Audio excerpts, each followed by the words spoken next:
皆様いかがお過ごしでしょうか。今日も動画を見ていただいてどうもありがとうございます。ミニマリストリーです。今回も音声によるラジオ形式でお届けします。帰ってきた時に家が片付いていてすぐにリラックスできる状態になっていたら本当に嬉しいですよね。お茶を入れてちょっと一息ついたりできれば最高です。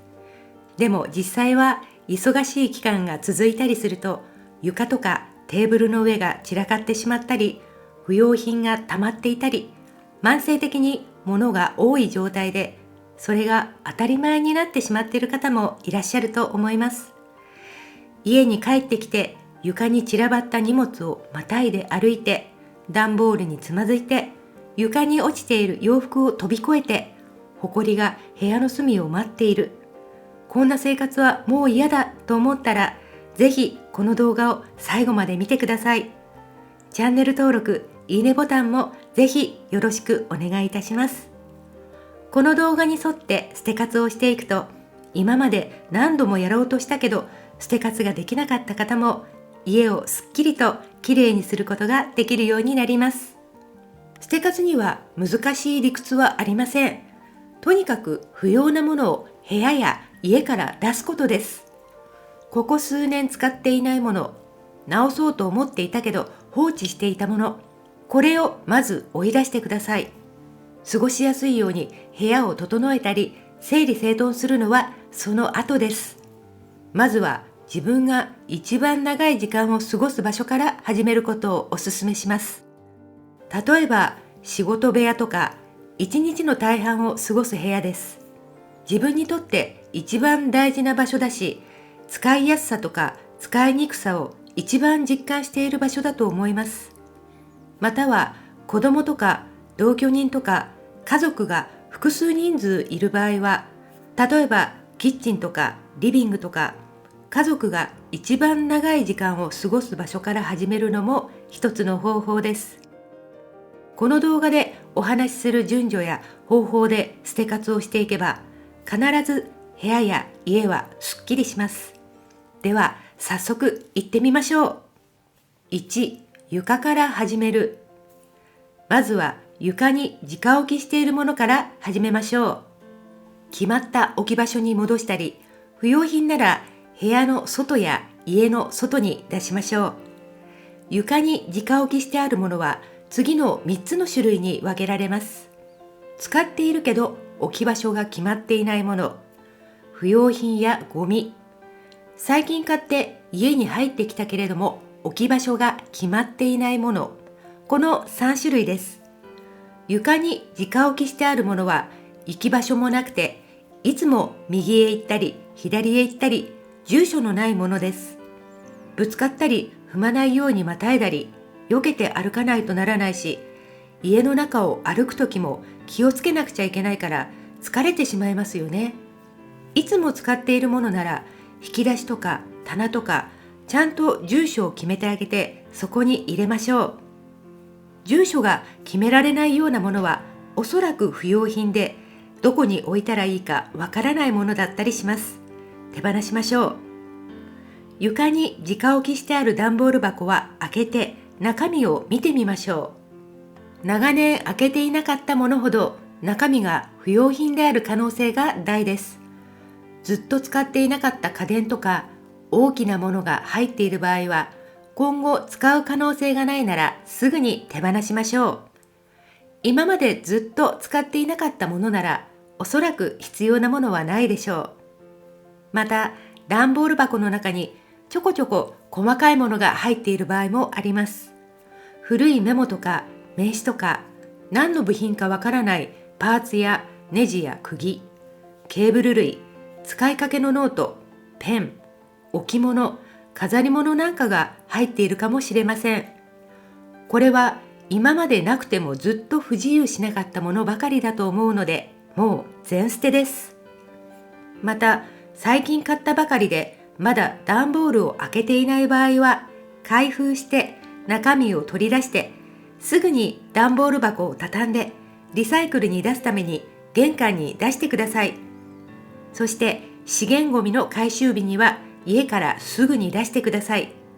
紙くずや空きパッケージやチラシとか明らかなゴミが床に置いてある場合は即座に捨てましょ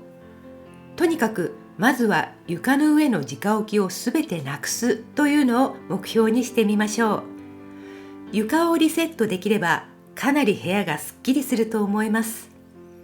直置きがなくなった後で掃除機をかけたり床を拭いたりすると達成感を感じることができるかと思います。床の制覇が捨て活の基本です。捨て活の始まりです。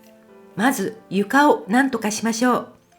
床が見えていれば見えているほど、床面積が広がれば広がるほど心がすっとしますよ。2、平面のリセット。次は机とかテーブルとか平面の上にあるものを撤去しましょう。床をリセットする段階で机やテーブルの上に一時的に置いたものもあるかと思います。今度はそれをゼロにしましょう。パソコンのディスプレイやペン立てはデスクの上を定位置と考えることができるので置いても大丈夫です。またテーブルの上に鍵とかメガネとか携帯電話とか小物を置きたい場合はトレイやプラスチックの箱に入れて定位置であるっていう雰囲気があれば散らかって見えません。机の上のいろいろなものを棚とか引き出しとか定位置に置いて平面上を実質ゼロにします。そして平らになった平面をさっと拭いてください。かなりいい気分になれます。3、棚や引き出しのチェック。次は棚や引き出しの中をチェックしてみましょう。忙しい毎日、隙間にちょい置きして、そのままそこが住所になっているものが結構あるかと思います。これをちゃんと見直して、本当に使っているものだけを取り出しやすい場所や身近に置いておくようにしましょう。使っていないもの、古いもの、壊れたものは撤去します。一個一個手に取って、これは最近使ったと確認しながらやると確実に選別できます。これは丁寧に厳しくチェックしていくことをお勧めします。ともすると置き直しただけで何一つ手放していないっていう状況になりがちです。景色になっていて慣れてしまっていたり、何年も使っていないけどいつか使うかもしれないから引き続き置いておくということにならないようにしましょう。埃っぽくなっているものは最近使っていないものなので撤去しなくちゃということがわかります。付箋紙やメモ用紙や消しゴムとか細かいものであればあるほど手に取ってチェックしてください。細かいものが置いてあるトレイや箱があれば、その中もホコリや細かいゴミがあると思うので拭き掃除してください。かなり気分が良くなります。開かずの引き出しやブラックホール状態になっているスペースも思い切って中のものを出してこの方法でチェックしてください。ゴミや不要品がたくさん入っていることがわかります。この作業はちょっと時間もかかるし、いつも他の動画で提唱している短い時間でパッとやる捨て活とはまた違ってきますが、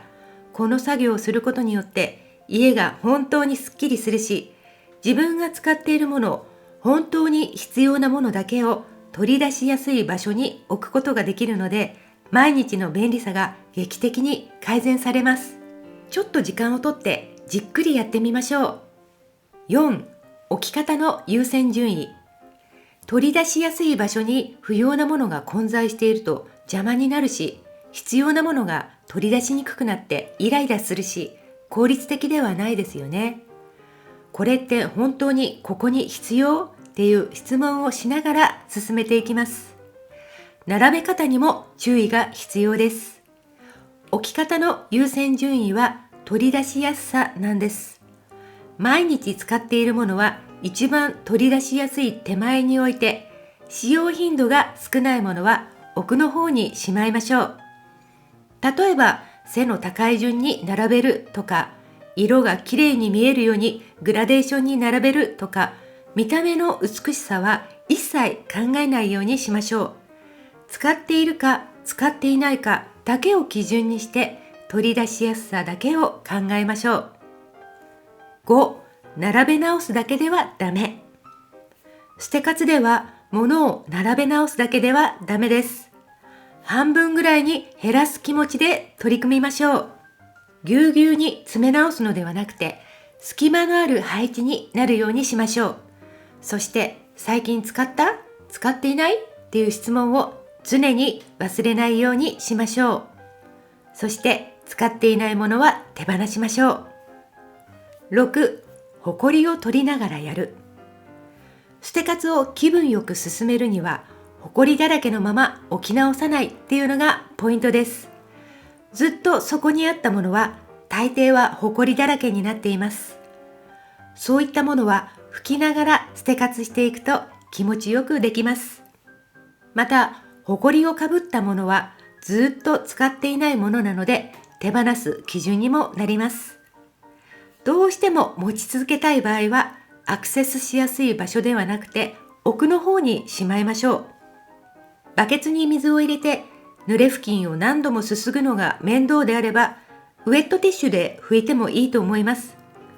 もったいないっていう声が聞こえてくるかもしれませんが、ほこりだらけのままずっと放置して何年も使わないものがそこに置いてある状態の方がよっぽどもったいないです。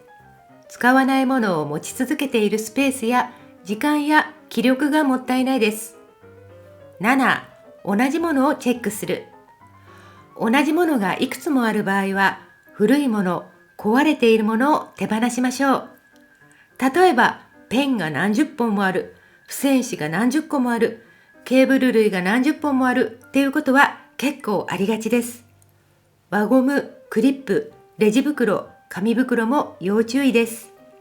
後で何かに使えるかなと思って取ってある何かが入っていた小さいビニール袋やジップロックも手放しましょう。8、一つの場所に集める。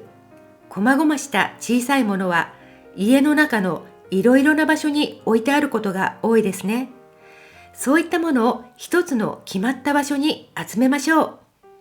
例えば塗り薬、飲み薬、バンドエイド、ハンドクリーム、化粧品、ボディケア用品、リップ、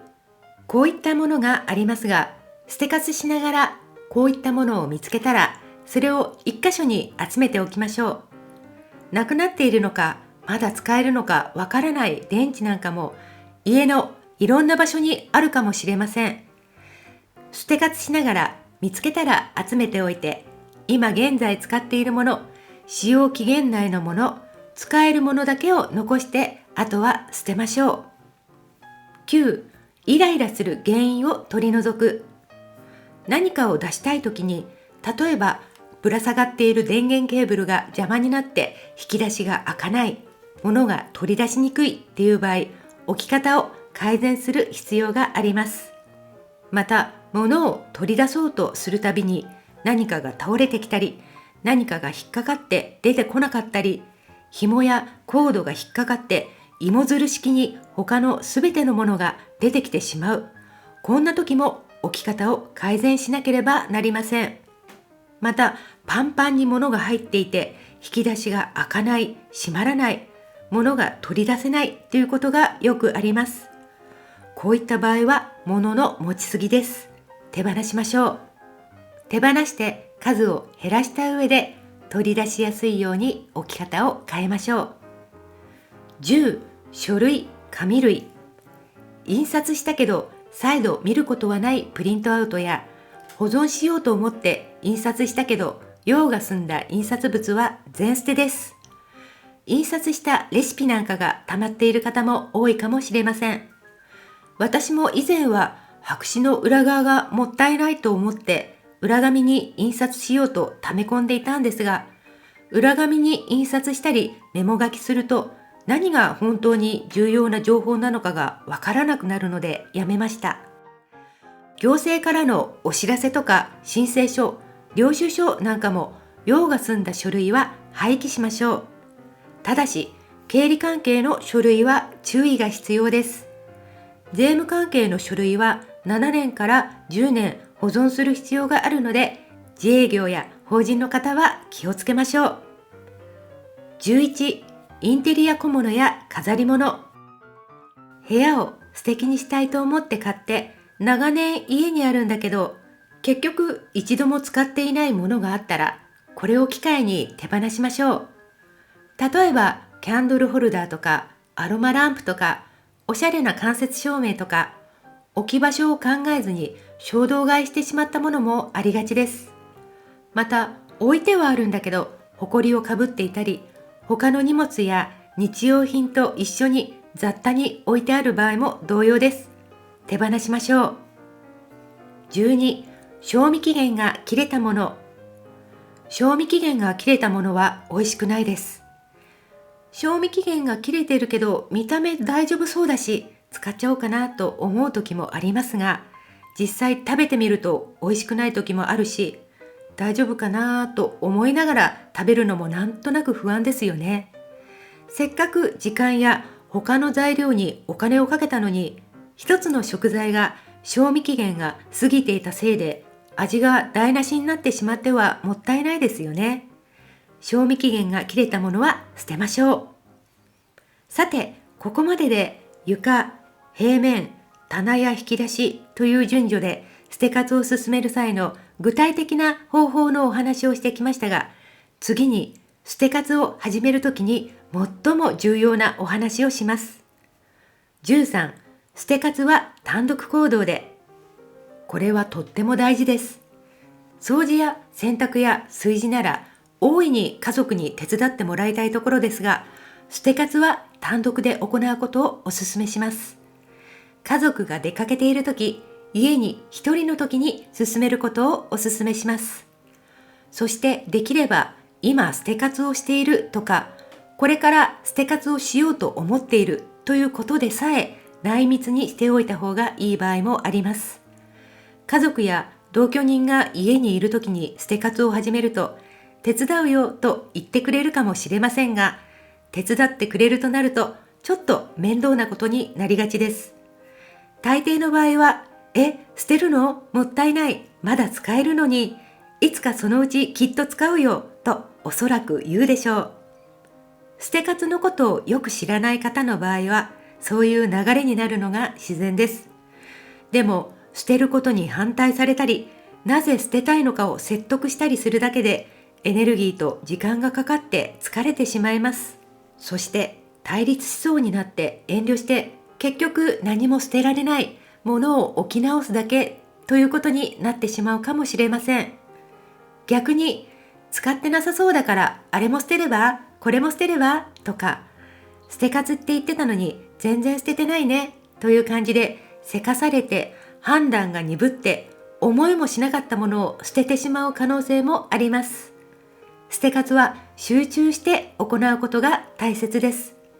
このようなことにならないためにも、捨て活は単独で行いましょう。そして捨て活中はできれば SNS のメッセージや通話の通知をオフにしましょう。邪魔が入らない状況で捨て活に集中することが大切です。14、小さな理想を持つ。家で理想的な時間を過ごすために、どんな部屋、どんな家にしたいか考えてみましょう。家がすっきりしたら、大好きなブランドのケーキと紅茶で優雅にティータイムを過ごしてみたいとか、リビングがすっきりしたらソファーに寝っ転がって毛布にくるまってゆったりと好きな映画を見たいとか、そんなささやかな理想でいいんです。理想を持ってそれを楽しみにするっていうのも重要なモチベーションです。15、捨て活前に気分を盛り上げる。捨て活を始めるときは、捨て活のモチベーションを最大限に上げてから始めるようにしましょう。わあ、ここ捨てるものがいっぱいありそう。捨てるぞと捨てる気満々で始めるのがポイントです。捨てるかどうかわからないけど、とりあえず整理整頓でもと消極的な気持ちで始めるのではなくて、用意したゴミ袋いっぱいにするぞくらいのハイテンションな気持ちがあるのが望ましいです。16、ずっと探していた何かを見つける。捨て活を始める時のモチベーションとしてもう一つおすすめなのが、ここを捨て活したらずっと探していた〇〇が見つかりそうな気がするとか、行方不明になっていた〇〇、捨てていないから絶対家にあるはず、きっとここにあるという期待を持って捨て活をすることもおすすめです。結局その場所で見つからなくてもいいんです。その場所の捨て活が進んだだけですごくいいことなんです。ここじゃないなら、じゃあもしかしたらここにと、次の捨て活楽しみターゲットを決めるモチベーションにもなります。17、目標や基準を決めてから始める。捨てたいものを、残したいものをフィーリングでなんとなく選別するのもいいことなんですが、数値や具体的な捨てる基準をあらかじめ用意してから捨て活を始めると、やる気も出るし、サクサクと捨てられます。例えば、タッパーがいっぱい入った棚を捨て活するという日には、蓋と本体が合っていないタッパーがあるはず。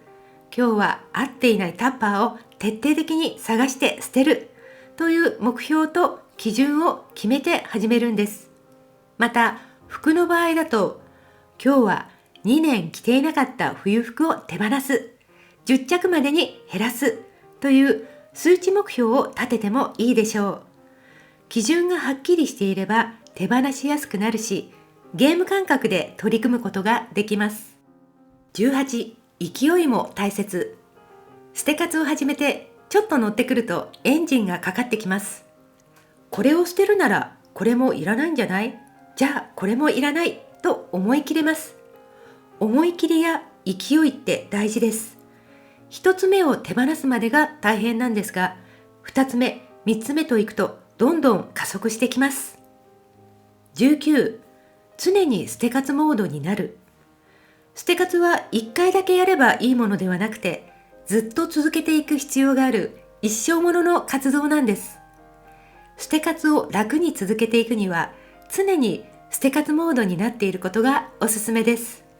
つまり、捨てられるものがないか、いつも考えて、不要品に対する嗅覚を鋭くしておくことです。これはもう使わないなと思ったら、すぐに捨てられるのが一番です。例えば、下着もつけてみて、あ、ゆるいとか、あ、きついとか思ったら、とりあえず置いておかないで、すぐにゴミ袋に入れる。何かを使っていて、あ、同じものがたくさんありすぎるなと思ったら、すぐに古いもの、壊れているものを捨てる。気づいたらすぐに手放す。こうやって捨て活マインドをしばらくの間育ててみてください。でも注意点があります。大方捨て活が終わったら、このマインドはスイッチをオフにする必要があります。もう快適に生活できているし、何も捨てるものがないなと感じたら、無理に捨てる必要はありません。捨てる必要がないんです。捨てることが目的になってしまってはいけません。あくまでも自分が快適と思ったらそこでストップしましょう。20、1箇所ずつやる。一つの場所の捨て活が終わっていないのに、次の場所を始めないようにしましょう。1箇所が終わったら次の場所へが鉄則です。どの部屋も床にまだ直置きしてあって、不要品が混在している状態で、どの部屋も捨て活が完了していないっていうのは一番良くないです。見るだけで疲れてしまいますよね。そうこうしているうちに仕事が忙しくなり始めて、ずっとそのままになってしまうっていうことはよくあることです。一箇所の捨て活を終えてから次の場所を始めるようにしましょう。21、捨てたくないからと無理やり使わない。捨てるのがもったいないからといって本来は不要なのに無理やり使おうとしないことをお勧めします。例えば何年も使っていないジューサーを見つけたから、これからは野菜ジュースを毎日作ろうとか、たこ焼き器を見つけたから今度タコパをやろうとか思ってしまうかもしれませんが、挫折する可能性が高いです。結局使わなくなります。置き場所に困って邪魔になってまた床の上に置かれてしまう可能性があります。潔く手放しましょう。22、疲れてきたらおしまいにする。これもとっても重要です。頭も体も疲れてきて飽和状態になってきて判断ができなくなったら、もう今日はおしまいにしましょう。捨て活はパワーが必要です。疲れた頭では間違った判断をしてしまう可能性があります。なので、お茶でも入れて甘いものを食べて休んだり、横になったりしましょう。23、必ず結果が出る捨て活。捨て活の嬉しい面は、仕事とか勉強とは違って必ず結果が出るということです。仕事や勉強はいくら全力で頑張ったからといって必ずしも昇進したりいい点を取ったりできない場合もありますよね。でも捨て活は捨てれば必ず家はすっきりするんです。必ず努力が報われるんですね。そしてその効果は長続きします。捨て活は家事と違って効果が長続きするんです。炊事、洗濯、掃除はやってもやっても終わらないし、毎日毎日やらないといけませんよね。終わりがありません。でも捨て活は一回やればそうそう毎日不要品が急に増えることもないので、例えば半年とか1年とか捨て活効果が続きます。しばらくの間は快適に過ごせるんです。これって捨て活のとってもいい面だと思っています。家は生活の本拠地です。家を大事にして感謝しながら過ごすためにも、家の環境を整えることは大切です。手放す、捨てるということに抵抗のある方はまだまだいらっしゃいます。そして捨てることができるようになるには、もったいないの考え方を変える必要があります。でもこの動画の内容を実行すれば、必ず家の環境は整ってすっきりした家にすることができます。さて今日は本気で捨てたい方、この動画を見てくださいというお話をしてきましたが、いかがでしたでしょうか。今回の動画をぜひ参考にしていただければと思います。そしてこの動画の内容がためになった、他の動画もまた見てみたいと思ったら、ぜひチャンネル登録してくださいね。皆様の捨て活に関する悩みについて、ぜひ概要欄にコメントを書いて教えてくださいね。このチャンネルでは捨て活に関する動画をいろいろ発信しています。なかなか手放せない、捨て活が始められないという方は、ぜひこのチャンネルの他の動画も見てモチベーションをアップしてくださいね。最後までご視聴いただきどうもありがとうございました。